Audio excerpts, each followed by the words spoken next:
welcome to the OnStage Colorado Podcast. I'm Alex Miller, and once again, I'm here with arts reporter Toni Tresca on this beautiful Sunday morning. Hey, Toni, how's it going? Hey, Alex, it's going good. I'm feeling good. I got some mountain air yesterday. I went up to Estes Park, so Ooh. I'm feeling good and refreshed. Awesome. Yeah, that's a beautiful area. Lovely. Yeah, this is a great time to get outside, but make sure that you still go into the stuffy theater at night. You should. Of course, Absolutely. the outdoor shows will be starting up soon, so you can get a little bit of the al fresco theater going, but not quite yet. So so we're recording on April 14th on Sunday. We'll, as usual, review some of the latest shows that we've seen or reviewed, and then we'll take a look at what's coming up around the state. Later in the pod, we have an interview I did with Cipriano Ortega, who, in addition to having a really cool name, is a musician, actor, and playwright whose new play, Cheyanne, opens April 26th at the People's Building in Aurora in association with Control Group Productions. So this is one of those plays that started out as a shorter piece and grew over a 10-year period to a full-length play, so long gestation time, and it's a great conversation where Cipriano details how it all came together. So definitely stick around for that. And Toni, I know you've talked to him as well. I think, did you do a piece for Westward or going to? Or I am going in the rehearsal room next week to talk with Cipriano, Phil, and a couple of the actors about this work. And I've chatted with Cipriano several times in a number of different contexts. In addition to being a lovely writer, Cipriano is also an incredible musician, director, actor as well. So and painter. It really just and painter. Yeah, which is one of the subjects of the play itself. So yeah, he's a Renaissance man, and he told me he was going to give me some snippets of the original music that he's writing and recording for the show that I can throw on the pod here. So hopefully, I think he was working on it this weekend. So hopefully, I have it in time. Stick around for that. And if folks want to check out some of his music, I would definitely recommend A Whole New Low. That's one of his albums and available online. All right, cool. All right. Well, so you and I were talking about like kind of what would be our main topic this week, and apparently you'd had a recently really frustrating experience with the DCPA parking lot. They call it the death spiral. Oh my gosh, aptly named. Yeah, and so it made me think that maybe we can jump off that and talk about climate change in theater. For Earth Day, which is coming up April 22nd, I believe it is. But yeah, so when you think about some of the bad things about theater from a climate perspective, of course, we almost all drive to the theater and have to have parking somewhere. And it's some theaters are great. Like if you go to the Arvada Center, sweet, free parking, plenty of it. Far as the eye can see. Yes, you will never not find a decent spot at the Arvada Center. Whereas if you go to a place like Curious, is kind of a pain in the ass. They used to have this great lot across the street. But Denver Center is kind of like the vortex of hell when it comes to parking. First they ding you $15 to go in. And then there's this big, long spiraling ramp, which is not as bad going in, but coming out, especially if several shows letting out at the same time. Yeah. And they've just recently, I believe, as of April 10th, this month, I was talking to the attendant, you can no longer pay in cash anymore. It's only credit card only. So they've made it pretty much a cashless venue, getting in and out there. So that always slows things down. But they're also putting some new booths that'll somehow maybe you can buy your ticket or parking in advance. Is that what's going to be happening? I think, that is what's being implemented. And so upgrades are potentially coming soon, but for now they've closed one of the entrances and exits is kind of closed off, and it's kind of been changing. And as you mentioned up top, I recently got stuck in. I've gotten stuck in it twice actually. I got stuck in it at MJ on Wednesday, and then I got stuck in it on last Friday, or when I went and saw Hold Tight's production as well, and that one was much worse. I sat in the DCPA parking spiral for an hour and a half, Alex. That's crazy. I've never been dinged that bad. I mean, on a bad night, it could take 20 to 30 minutes. I've never heard of it that going on that long. That's crazy. It seemed that all of the events were letting out right around 9:15ish from the complex that evening, and there was three other things going on. And so I was like, oh, I'm smart. I parked on the far side. I can get in there, get out quickly. But it just meant I got myself stuck. Yeah, that sucks. So yeah, if you think about all those cars all idling in that same place for that long, that's probably like, the Denver Center parking structure is as bad as like a coal mine for an hour or two there after shows let out. But parking and driving and parking in general to get the shows, it's kind of a little hard to avoid unless you can actually use public transportation, which, you can get to the Denver Center very easily on the trains. I got to tell you, though, it adds so much time. Like, for me to go up to Highlands Ranch, from Highlands Ranch to the Denver Center on the train, it's like an extra 2 hours of transit, to tack on to the evening. So it's kind of tough when I lived closer to, light rail station, it wasn't as bad, but anyway, so, that's just one of those things that maybe you can't do a lot about it, but there's certainly, if there's anything the Denver Center can do, the parking folks there to somehow streamline, like even like metering people. It's like, okay, you people coming out of this Buell show have to wait 10 minutes, or I don't know what the answer is. And I know I would be remiss. I know the DCPA team is probably screaming right now. They're like, and I'll go ahead and say it. The parking garage is not managed by the DCPA. That's a separate, a separate entity. And so that's where a lot of the problems seem to arise there, is there's just not a ton of coordination there, because stuff that's happening in different venues that are going on within the Denver Center, they're just all getting out around similar times, and then they're going over to a separate entity who's handling parking. Yeah. It's funny. It's a little like ski traffic, all the, ski areas close at 4:00 for good reason. They need an hour or two of daylight to do their scan of the hill to make sure nobody's stuck on a lift or something.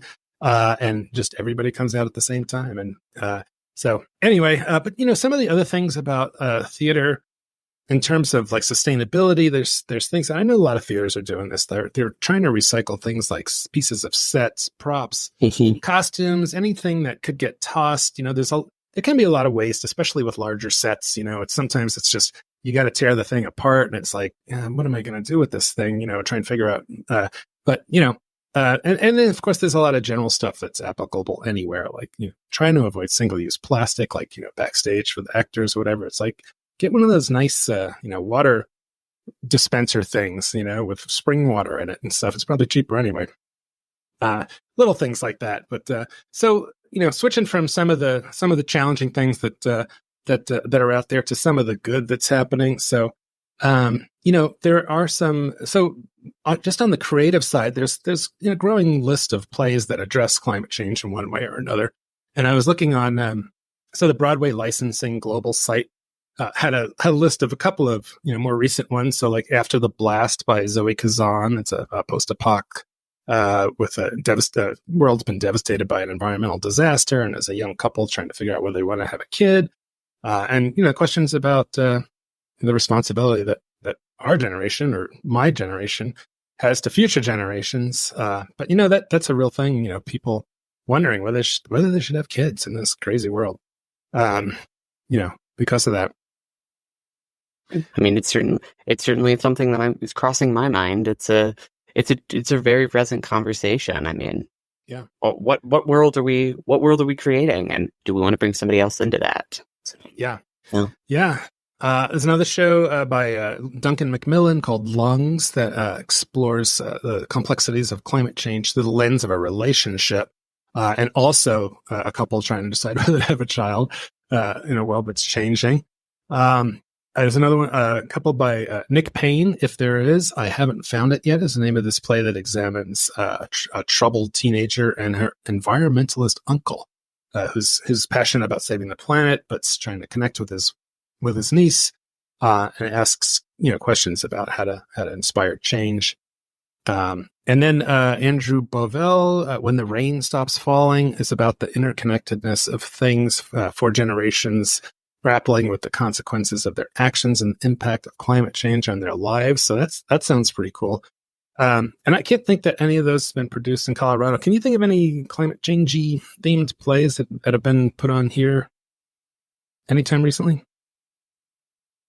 Yes, I saw a really excellent piece that was up in Boulder that was done by Square Product Theater, Emily Harrison's group up there, and it was their last play that they just did. Give me 1 second to double check the name. Okay. Yeah, I know there's been at least one or two, but it does seem like those types of plays would really find an audience in Colorado. You would think, because given the kind of like emphasis on open spaces and over in Boulder and around the state, and just the kind of very eco-conscious nature of the vibe here, you would think it would be popular, but yeah. Although, interestingly enough, Colorado actually has kind of not the greatest stats on recycling compared to other states. Really? Yeah. So is it maybe just more lip service than it is actual action? Greenwashing, as they call it. Indeed. So that piece I was talking about in Boulder was called Things We Will Miss. And so it was very, very much about the climate crisis.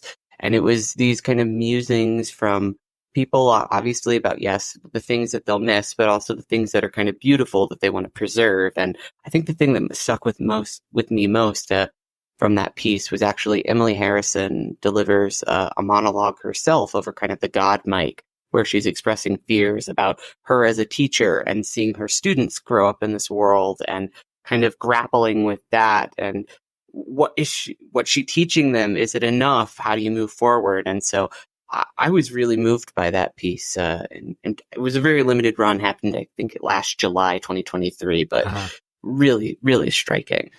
Yeah, for sure. And, I don't think anybody wants to go in and have get beaten over the head with climate change messaging. But I think these, stories, and I've read a number of novels that are set in, they may be post-apocalyptic, or they may just be set in a place where this stuff is happening, and it's a background thing that you can't unsee.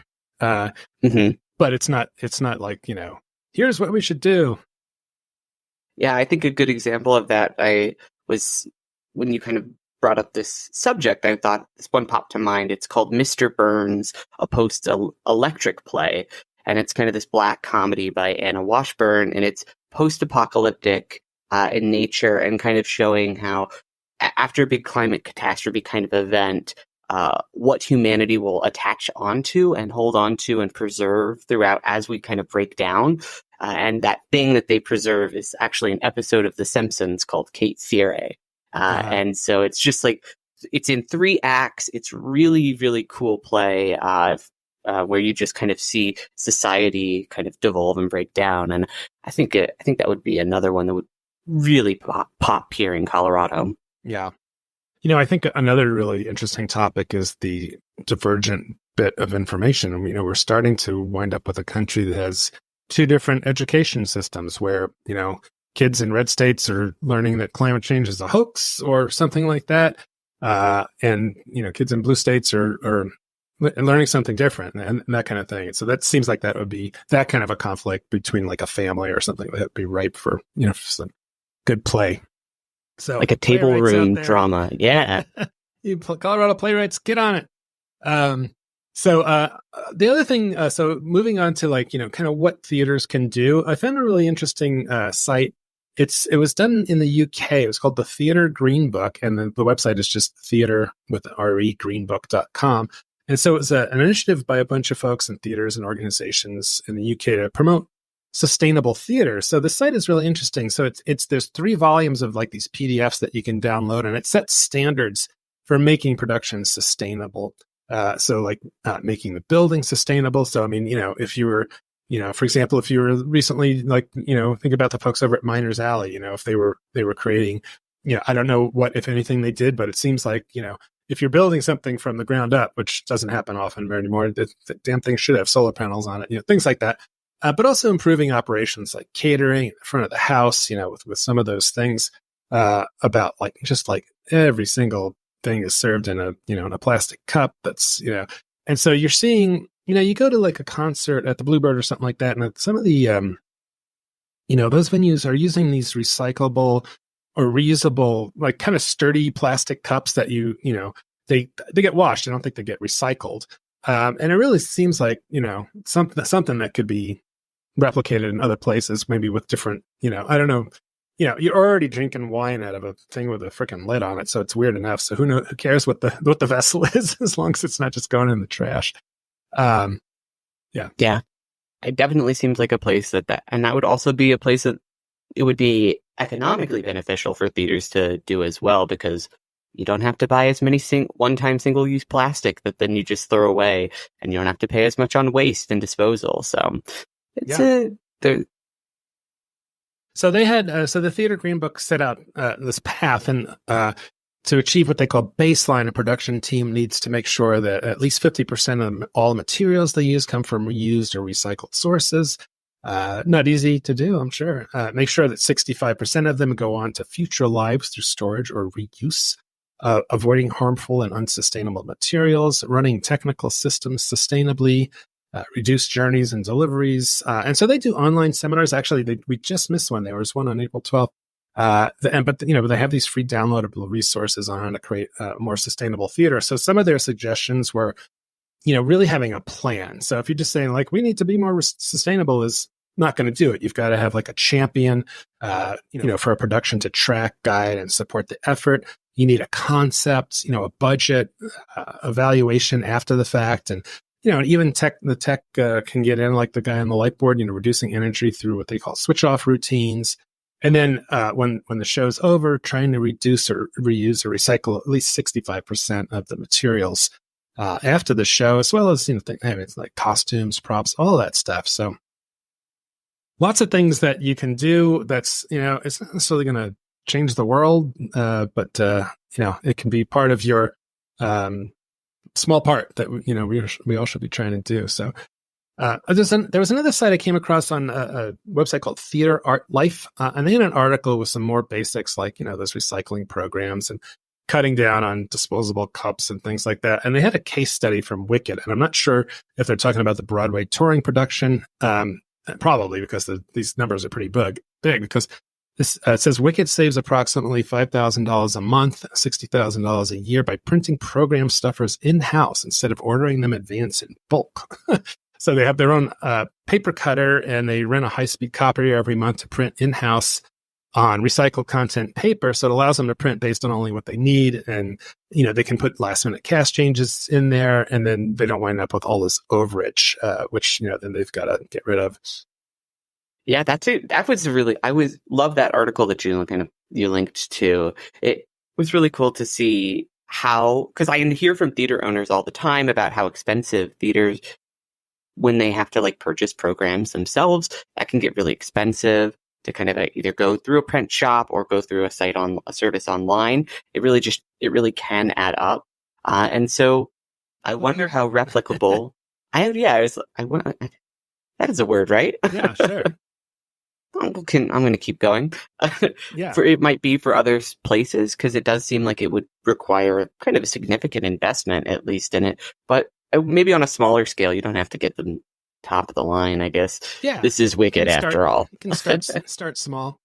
A lot of this stuff is pretty intuitive, things that we would want to do anyway in any part of life. But these theater specific things are kind of interesting. And one of the big things that Green Theater Book talks about is defining a process, because if everybody's not on board, it's not going to work.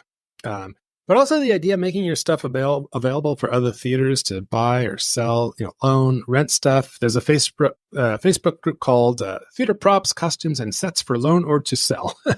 And it's got 45,000 members. Aptly named. Yeah, all kinds of stuff on there. And I know that on the Colorado Theater Guild Facebook page, you also see people giving shouts out to hey, I could use this, or I've got this. I really think that Colorado Theater Guild might think about taking up something like this as an initiative that they could kind of promote.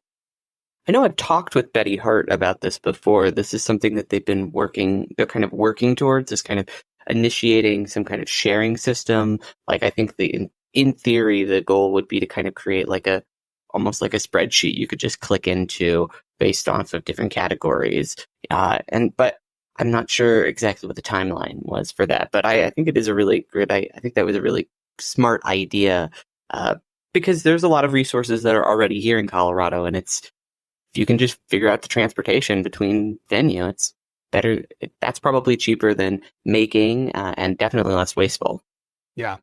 Yeah, it'd be really cool if, I know there's some communities where they have things like a common, like a big shed with tools in it. So not every single house has to have its own lawnmower and stuff like that. And so like if there was a place where, they could find some storage space where theaters are like, because that's what theaters want more than anything is to get rid of this stuff when they're done with it, Yeah, and similarly, in another conversation with you mentioned Miners Alley's new space, Lynn Mateo was kind of envisioning their kind of basement area where they can now do their own construction and builds on set and things is kind of maybe being more communal eventually down the line. So if other folks want to kind of use it, rent it out to kind of build who don't have that permanent space, that shop space, I think that's a really cool way. That is another cool idea and a potential opportunity within the Colorado Theater Guild that not Theater Guild, but Colorado theater community that could be happening sooner. Yeah. Soon. He mentioned it to me when I was doing a tour before they open, and man, they do have a lot of space down there. So, but of course, sets take up a lot of room. But yeah. So, all right. Well, now that we've saved the world, we're going to take a quick break, and when we come back, I'll look around the state at all the live theater coming up, as well as my interview with Cipriano Ortega. So, stick around. We'll be right back. The OnStage Colorado Podcast is grateful for support from Town Hall Arts Center, whose production of Red runs from April 25th through May 5th. John Logan's taut, visceral two-hander features abstract painter Mark Rothko at the height of his career. Viewed through the lens of his youthful new assistant, Red takes a compelling look at the ever-changing relationship between an artist and his creations. Get tickets at townhallartcenter.org. OnStage Colorado is also supported by the Boulder Ensemble Theater Company, Betsy, with a reprise of What the Constitution Means to Me at the Boulder Dairy Center May 3rd through 19th. Starring Jess Rob Lee, the smart and timely comedy is about a woman learning how the Constitution shaped the lives of 4 generations of women in her family. Tickets at betsy.org. Support also comes from the Aurora Fox, whose next show, The Lightning Thief, runs June 1st through 23rd. Based on the best-selling novels, The Lightning Thief is a musical with a riveting pop rock score that follows the adventures of Percy Jackson as he searches for Zeus's stolen lightning bolt. Tickets at aurorafoxartscenter.org.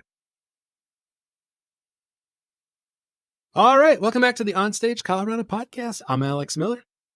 And I'm Toni Tresca. And it's time for our regular jaunt around the state to see what's on stage now and what's coming up soon. Yeah, lots of stuff coming up. So recently reviewed on our site was, so Eric went to One Night Stand Theater a week or so ago. And of course, this is a show you can no longer see because as the name suggests or implies or states clearly, it's a one night stand. So Sleuths and Spies, he really liked, it was, I think it was 7 short plays, but their next one is going to be one on Greek mythology, theme, and that'll be in June. And I think they're soliciting, people to submit some short stuff about mythology now. So if you're interested in that, go to the One Night Stand Theater website. Eric Fitzgerald was at the Complete History of America at Wheat Ridge Theater, which runs, I think, another week. And so that, of course, that one comes from the shop that created the original, which was the Complete Works of William Shakespeare Abridged. And this is kind of the same thing where it's like 3 or 4 actors tops, whipping through like all of American history in 90 minutes or whatever. So it's a lot of fun. And also he just sent in a review this morning of The Mousetrap, which is, of course, is the just war horse of whodunit theater that has this amazing run going on in London's West End since like the 1950s. It's just unbelievable. A little hiccup during the pandemic, but and this is a Lone Tree performing arts production, so it's a big one, and that runs through April 21st. So that one's definitely one you'd want to check out. Also, Emma at the Denver Center. So you talked to Kate Hamill about this in our last week's podcast, and so that is open now, and it's running through May 5th. And Susan Harper will have a review of that here pretty soon. Eric was going to check out California Suite at the Windsor Community Playhouse, so we'll have that review. That runs through April 21st.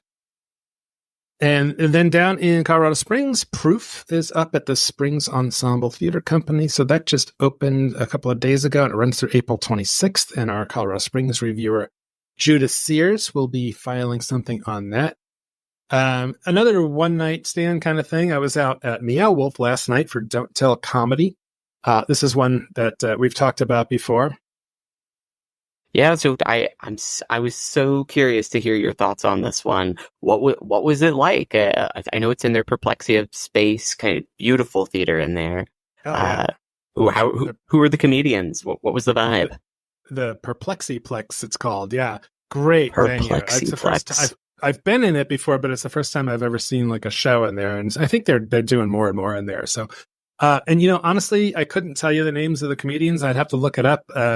But it was similar format to you see at a comedy club. There was a like a host who told a few jokes, and then there was I think 4 comedians who did sort of like short, like 5 to 7 minute pieces, and then they had a headliner, a guy named Ben, who was really, really funny. I mean, he was the kind of he's a kind of comedian you'd see at like Comedy Works or any big shows, because he was very, very funny. He was he kind of reminded me of Bill Burr a little bit. He was kind of like the angry angry Boston guy, kind of yelling about a lot of stuff. And so, but yeah, it really is a great venue. It was completely sold out, there. So I know this might be the second or third time they've done Don't Tell Comedy. I'm not sure if they have others on their schedule, but the thing behind Don't Tell Comedy is that if you go to the Don't Tell Comedy website, you'll see they have shows all over the country. They have several going on in Denver, I think Fort Collins, Colorado Springs, and it's this usually in a kind of a non-traditional setting, like a gym or a flower shop or a bar, and it's usually like just $25, and in places where they don't serve drinks, you can bring your own. So it's kind of really cool outfit and an affordable way to get out and see some theater. Or I'm sorry, some good comedians. They get legit talent for sure. And I'm just looking at their website now. It doesn't look like they've got any more shows up at Meow Wolf anytime soon, but they've got shows everywhere from 5 Points, Fort Collins, Centennial, Rhino. So a bunch of different options all over, all through. I guess they've got shows announced through June 21st. So lots of options. Yeah, definitely. Good comedians. It's not like open mic night or anything like that. Candlelight is opening their big spring show, Secret Garden, and our reviewer Carrie will be at that. That opens this weekend, April 18th, and runs into June 16th. I am really looking forward to catching this one. I'm a big fan of the book. I've never seen the musical version, and my friend and I are using our drive up to Johnstown when we go see The Secret Garden on Saturday. We're doing it as a kind of a double feature. We're going to Secret Garden first, and then we're going to go check out the new Buc-ee's up there. I can't believe it. I've never even heard of this place before, and all of a sudden it's like, oh my God, we're going to this truck stop. And it's like, it's a truck stop, right? But apparently they have barbecue. Oh, it's a truck stop, but it's like the most ridiculous truck stop. It's like the Vegas of truck stops or something. That's a good one. You should send that to their PR team. Have you been to it? One? I have been to their locations in other states. I've been to them in Texas, Florida. They've got them all along the South. Like, they're great. My family used to stop at them on road trips. So. And this, I believe, is the largest Buc-ee's to date, but they're rebuilding one of their locations in Texas so that I think Texas can remain the biggest or whatnot. It's taken over from Stuckey's back in the old days. That I think those have kind of gone down quite a bit. So, well, just tell me. I know it's not theater, but what is so special about Buc-ee's? And I'm concerned about it doesn't have a K in the name. It's like Buceys or something like that. That is right. You're not hallucinating. Honestly, the bathrooms were honestly just what I really remember. They were always the cleanest. And they're massive. It's important. And what I'm told is apparently in this new Buc-ee's they've got a light system on the bathroom similar to like what you might see in some parking garage, like fancy parking garages. Uh-huh. So. I'm intrigued to check it out. And then the food display is just usually unreal, as is they've got a whole like retail section, and it's just massive. So a lot of different options. And they have a mascot. What's the mascot? Is it a skunk or something? It's a beaver. A beaver? Skunk. Oh, I think I think a skunk might be might not sell as many plushies. Although I guess Pepe Le Pew might prove that wrong. But. Yeah. Well, there's I think the only place gas station I can think of that uses a skunk is Stinker. Have you ever seen those gas stations? I can't say I have. Yeah, it's funny. Apparently, the guy that started them was like, he's like, I'm going to put in gas stations, and I'm always going to put my gas like 5 cents below the next gas station close by. I'll be the Stinker, and so he takes the skunk for his mascot. All right, but enough about gas stations. Although I would love to see a play about life in a gas station. So someone get on that. Colorado playwrights, start writing. Get on it right away. And then another review we have coming up is California Suite, which is an old Neil Simon thing at Windsor Community Playhouse, and Eric will have one on that here pretty soon. Also on stage now, or opening soon, so Ballet Masterworks at the Ellie Calkins Opera House at the Denver Center just opened, and it runs through the 21st. It closes the season for the Colorado Ballet, and I think you get to see a few different kind of ballet pieces in there. Teacups and Tiny Dictators. This is a cabaret at the end of the world from the Catamounts and Third Law Dance Theater. So this is running from just opened, and it runs through the 21st at the Dairy in Boulder. I just ran into Amanda Burke-Wilson at the opening night of Emma, and we both enjoyed Emma very much. We were talking about that in intermission, but we also talked about Teacups and Tiny Dictators because I was like, I love the title, Amanda. Tell me more. And she was talking about how much of a joy collaborating with Third Law's team is, because she was like, sometimes it can kind of get lonely as a director. You don't know if it's all working, so it's lovely to have another voice in the room, particularly another master who is able to kind of just coordinate all of the movement. And she was really just complimentary of the entire dance team over there. So I'm gonna do my best to get over there and try to catch that before its run ends on the 21st. Yeah, I did notice from looking on the site that it's they've already sold out a number of shows. So yeah, get on it, doggone it. Evergreen Players is doing Fireflies April 12th, so that just opened through the 28th. This is some small town late life romance story. And then I just threw this in because Lone Tree Performing Arts Center always has interesting people coming through, like for kind of one-offs. Carbonaro or Carbonaro, he's like some sort of magician or something. He's going to be there on April 20th. But also, yeah, check out Lone Tree's lineup on their website. They always have this kind of interesting stuff coming through. Denver Center Denver Center Theater Company has Where Did We Sit on the Bus opening on this weekend, April 19th, running through June 2nd. And so this is be covered by Julie Walker, our correspondent there. And I think the idea is like, they're looking at like the Rosa Parks story from the point of view of a young Latina girl who's like, well, where do I sit on the bus? Where do we sit? So that sounds like a really interesting topic. Yeah, it's exploring that through I think they described it as a theatrical mixtape. So it's very spoken word inspired. So that one should be interesting. Does anybody know what a mixtape is in your generation, Tony?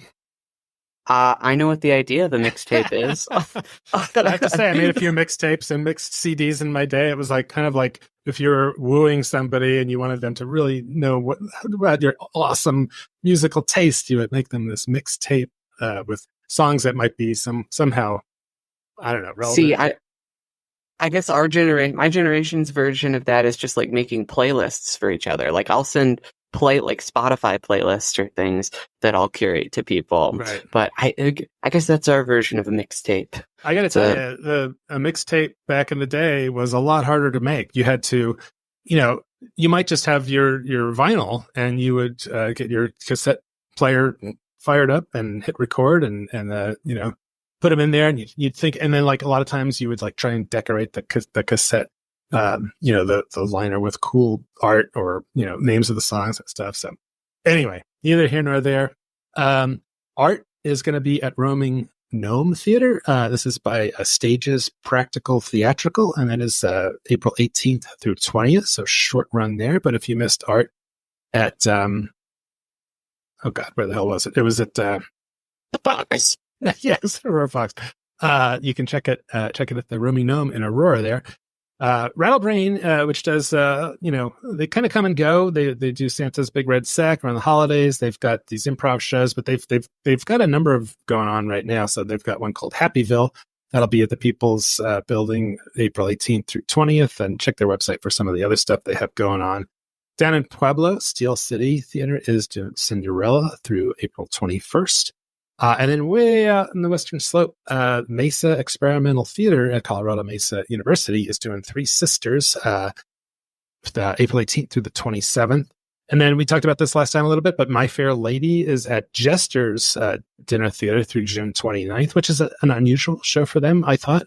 They usually do melodramas and kooky stuff like that, but so they're doing a little bit more mainstream, My Fair Lady. So, well, that's the end of my list. Anything else, Tony, that you've seen that you want to, or coming up that you want to mention? Sure. Yeah, I'll shout out. It's another dance group over in Boulder. It's called Wild Heart Dance. They're going to be at the Nomad Playhouse, April 19th through the 27th, with one last song, which is choreographed to Tchaikovsky's Sixth Symphony. And I'm going to be checking this one out. I've heard a lot of really good things about Wild Heart, but I've not actually ever seen them in person. Have you seen them, Alex? I know you're not the biggest dance guy. No, but I'm getting more interested in dance. So, yeah. No, I haven't. And I also have never been to the Nomad. Have you been in that venue? I've not. It's another reason I'm kind of interested to go over there is because that's one of the venues over in Boulder that I have not checked out yet. Yeah. And so I was like, oh, this is a great, and kill two birds with one stone. See a new venue and see what I've heard is an excellent dance troupe up in Boulder. So yeah, I'm looking forward to that one. Yeah, it seems like everything in Boulder is always at the dairy. So go Nomad. Dairy or the occasional thing. I'll see a thing at E-Town. All right, which that's another great venue over there. But yeah, there not a ton of venues in Boulder. I did some reporting on that earlier this year. I'm talking with the Dairy Center's artistic director, Melissa, and she was very open. She was like, for a town of this size, it's actually kind of crazy that we only have one space that really is a serious exhibitor of theatrical and dance and for things. Because she's like, the university's too expensive, cuts things out. And so Boulder City people, if you're listening. Yes, come please. On. We know you're rich. Open your wallets and start some more theaters out there. Their budget is $513 million. You can for the city of Boulder. So you're like, you can definitely throw some more scraps to the arts each year. All right. Anything else? Oh, yes. One other this was just really wacky and appealed to the inner child in me. It's called the Waka Waka Review, is a Muppet burlesque show that's going to be going on over at the Bug Theater for one night only on April 19th. I love the Muppets. Yeah. And it just sounds like a super wacky event in that space. Oh my gosh. And the Bug Theater is it seems like a good spot for that. Yeah, that's great. Burlesque.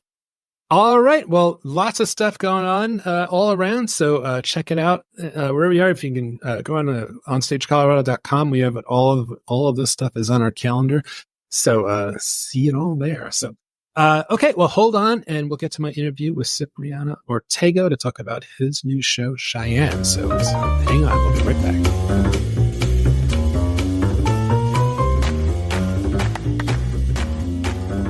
All right. We're here with Cipriano Ortega, playwright of upcoming show Cheyanne.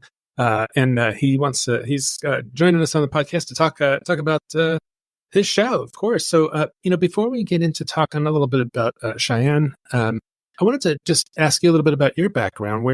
So you're a playwright, you're also an actor. And how long have you been in the Denver area?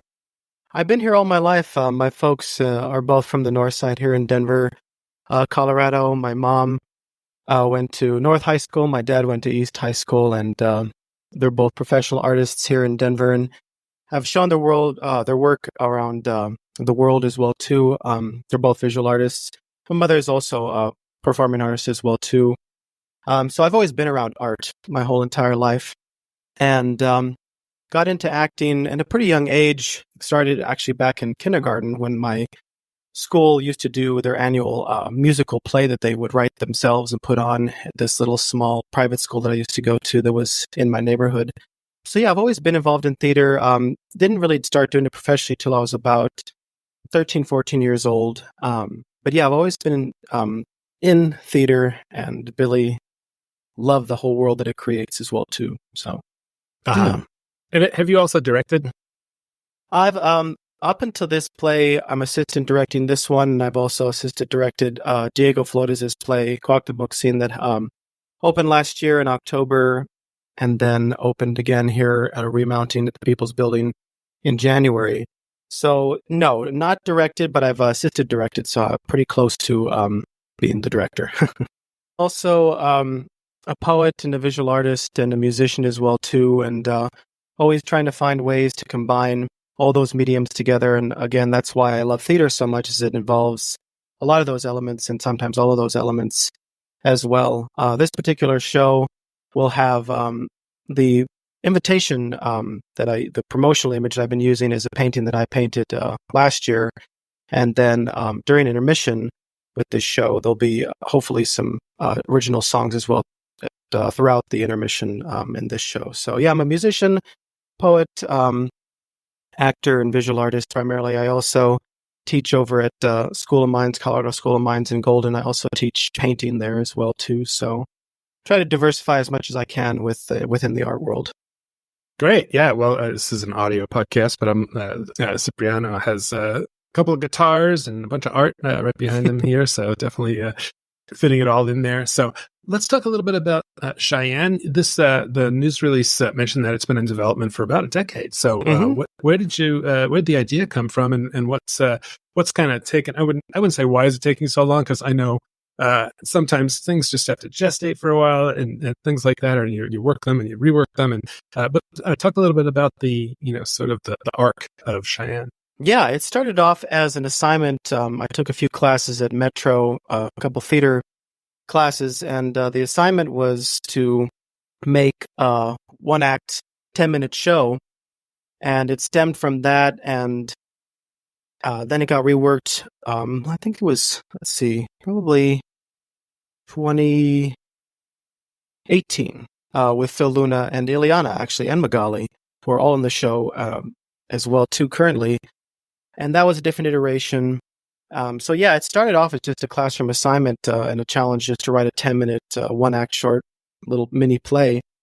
And the idea just came from, of course, where a lot of inspiration comes from is heartbreak. I had this relationship back in college that ended around 2014, and used that as a muse to develop it. It originally was about a male artist living in New York during the 90s, because I have this obsession and this nostalgic feeling towards the 90s and 90s music. And so I had like 90s music involved. It was more about a male artist and heartbreak, and eventually in the end he kills himself.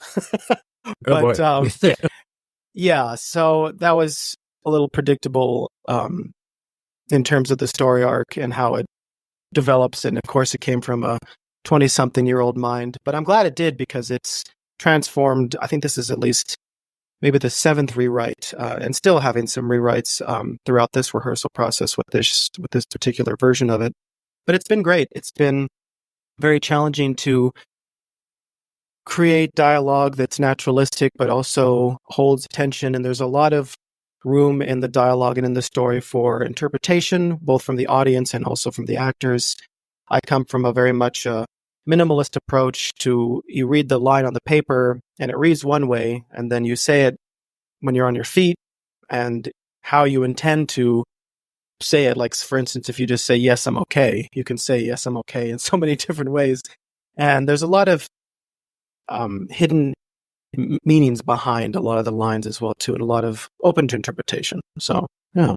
Okay. So is this a full-length play now? So is it presented in one act or with an intermission? It's 2 acts, yeah. There is a intermission during Act 1 and Act 2, but the cast members still stay on stage because it takes place in a one-bedroom apartment, and throughout the intermission, Cheyanne, the main character, continues to paint throughout the intermission, and I go to sleep, and then I wake up and presumably it's the next day.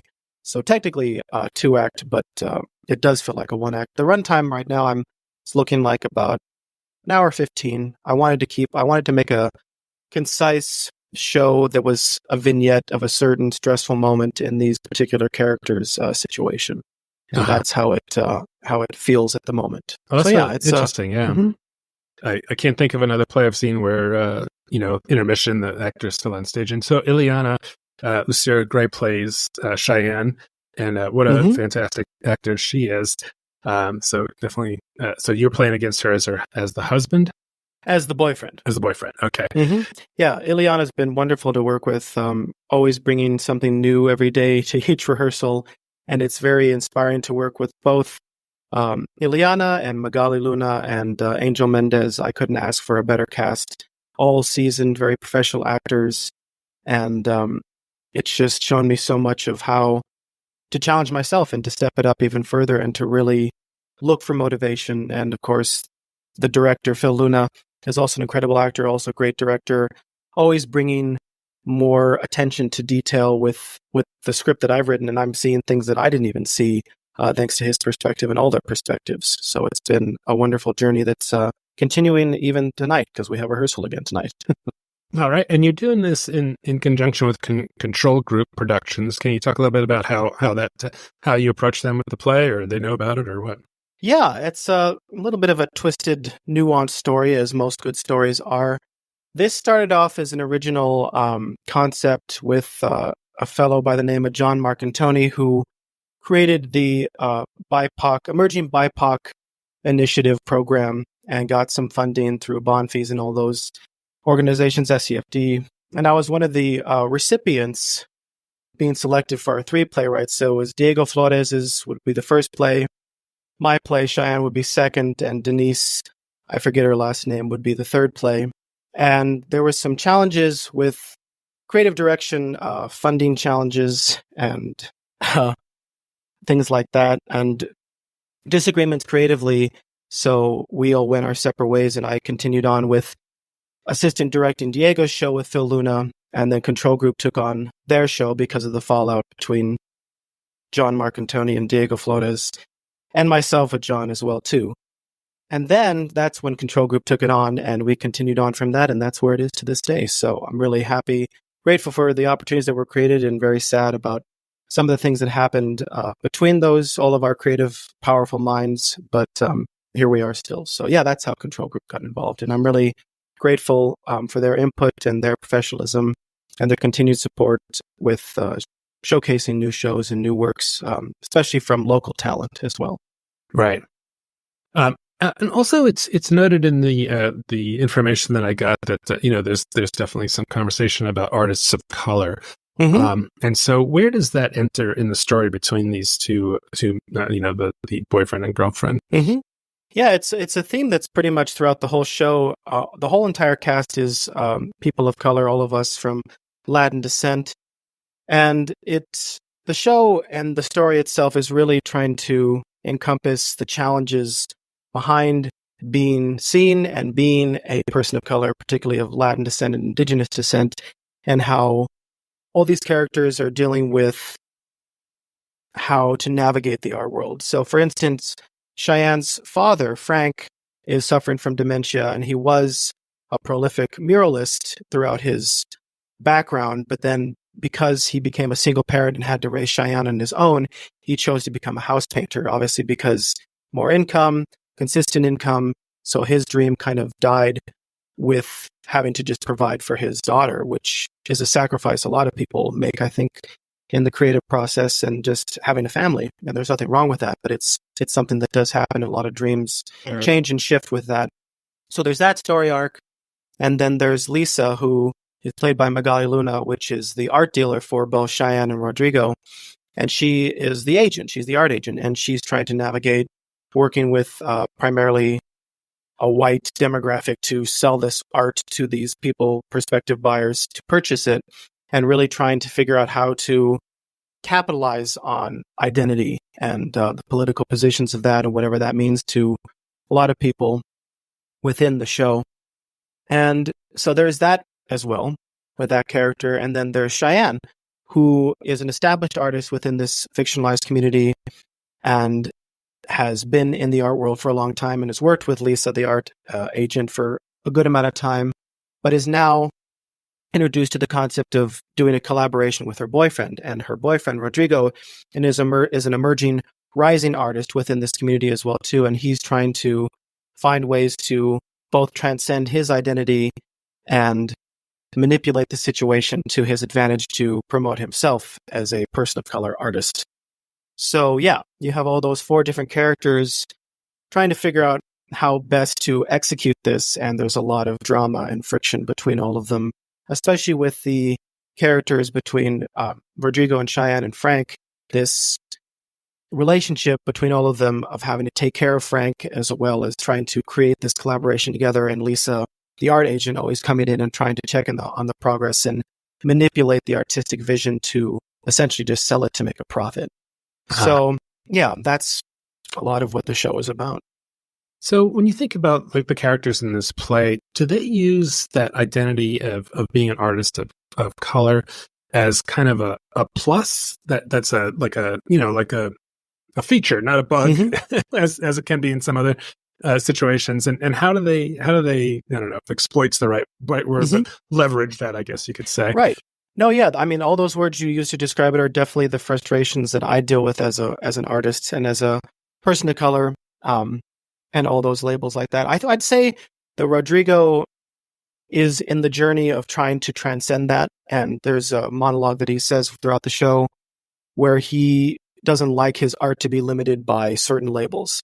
And Cheyanne doesn't mind those labels and embraces those labels, and her art reflects those identities, while Lisa will just flip on a dime to try to just make it whatever it needs to be to sell it to the right people. So it really is about how one interprets their own internal identities. And then Frank is just, suffering from dementia and is just trying to be out of the way, but also is causing his own stress by dealing with his own senility and watching his daughter navigate the art world. And there's choices that he makes and that she makes throughout the play, all of us make really, that reflect our frustrations with that. Because I think it becomes not just about the painting, which is also essentially the 5th character in the show, but it's a reflection of what's happening around it. And we're lucky that with the set pieces themselves as well, too, I will incorporate projections as well, too, that the audience never gets to really see the canvas and what the artists are doing, the characters on stage, but the walls of the apartment also reflect what's internal within the artist's minds, and that'll be projected on the walls. So it's really this kind of noir kind of feel that I'm trying to communicate with this play as well, too. So yeah, if that answers your question. Okay, interesting. I was going to ask you about the projections. They're done by Deep Space Drive-In, it's a really cool part of theater that's kind of emerged more, I guess, in the last decade, just because I think the technology has become a little more accessible and affordable, and you're seeing more and more theaters use it. So at what point were you thinking, or is this in conjunction with the director, to think about how projections would play into the show? No, yeah, thank you for bringing up Deep Space Drive-In. Yeah, they've been a great team to work with. That's also our rehearsal space as well, too. I think for me, the biggest influence was, again, seeing Diego's show and working on that show as the assistant director. He incorporated a lot of projections and visuals because we both are also visual artists and wanted to incorporate those within our plays. So I saw that. And for the last run that we did for Kwak the Moksin at the People's Building here in January, utilized in a very different way. And this was also at the People's Building. So it's also going to be where my show is. So I was really trying to think of how to incorporate the visual art element and how to show something that's a very private, intimate, personal journey, which is visual art painting, to an audience. And I was like, well, we could just use projections and we can use the apartment walls themselves as kind of reflection on what's happening to the canvas. Because like I said, the canvas is always facing away from the audience throughout the entire show and is never really truly revealed. But the visuals that represent what's on the canvas are shown. So I just figured it was a good pairing between those. And like you said, the technology is so much more accessible and not easily, but a little bit more accessible to manipulating change. And I think it just went hand in hand. So, yeah. Yeah, that sounds great. Sounds like it really makes a lot of sense since you've got a visual art alongside the theater piece. So, that's all really exciting. So this is going to be running April 26th through May 5th at the People's Building in Aurora. And what a great space the People's Building has become for local theater artists who don't have their own space. It's just, there's so much cool stuff going on there all the time. Definitely. Yeah, and it also has great neighbors, the Aurora Fox Theater and Vintage Theater also very close by. So I love that whole area because it just is promoting a lot of theater and creativity. Yeah, for sure. And also I want to ask you, Cipriano, what are you working on next, or have you started on something yet? Mm-hmm. Yeah, very good question. I have a music residency that's coming up later this summer that starts May 15th and goes through August 31st, and planning to work on some new music and material that I've been developing for the last couple of years to record that. Also, I'm going to hopefully be working with the fellow's name is Jim Diamond, and he's the one who produced the White Stripes' first debut album, and he's also a musician as well too. So I'm talking with him to have him come over to Breckenridge and make some musical things happen between us. And also been in the studio for this show to record some tracks, like I mentioned, for the intermission. Those will happen throughout the intermission, and also working on a debut album with that material as well. So actually going to be working with my saxophonist tomorrow in Longmont to lay down some more saxophone tracks to the bass and drum tracks and vocal tracks that I've been working on. But yeah, music is always a consistent project, and playing shows and things like that. Also working on another play as well too, these conceptual ideas, and maybe tackling the Santa Fe and New Mexico art world as well too, because we do, my folks and I go there and observe the art world there. So maybe that's the next art world I'll try to observe and work on a play for that as well too. So yeah, those are the things that are the current projects at the moment. Wow, that's exciting that you're working in all these different media. So definitely a great artist's life that you're living the dream here. Yeah, yeah, it's a very humbling thing when people say that, because it's quite surreal at times, and it's been a blessing and a gift every day for me to be able to utilize the time to make creative things happen. And very grateful for all these opportunities.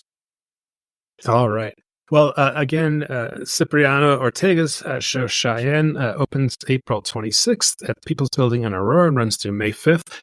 Cipriano, thanks so much for taking the time to talk with us on the OnStage Colorado podcast and break legs all around with Cheyanne. Thank you so much. Thank you for your time.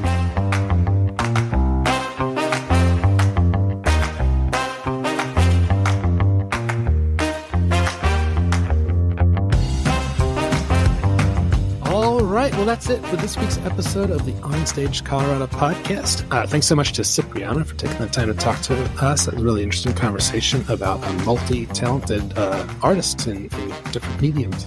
So we'll be back in another week or so, and I'm not sure who our next interview is with, but we'll have somebody, even if we have to grab someone off the street and say, "Tell us what you know about theater."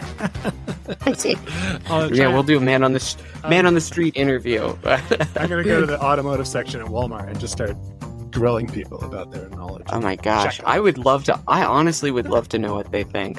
Yeah, you're like, so what's your opinion on this season's selection of musicals that's come through? What are you talking about? Yeah. There's a huge part of the population that does not go to theater, has never gone to theater. And on that note, I guess that brings us to the end of the pod. Yeah, well, you made a signal, so. Oh, I thought I was good. Oh, I didn't mean to. That was a misfire. No.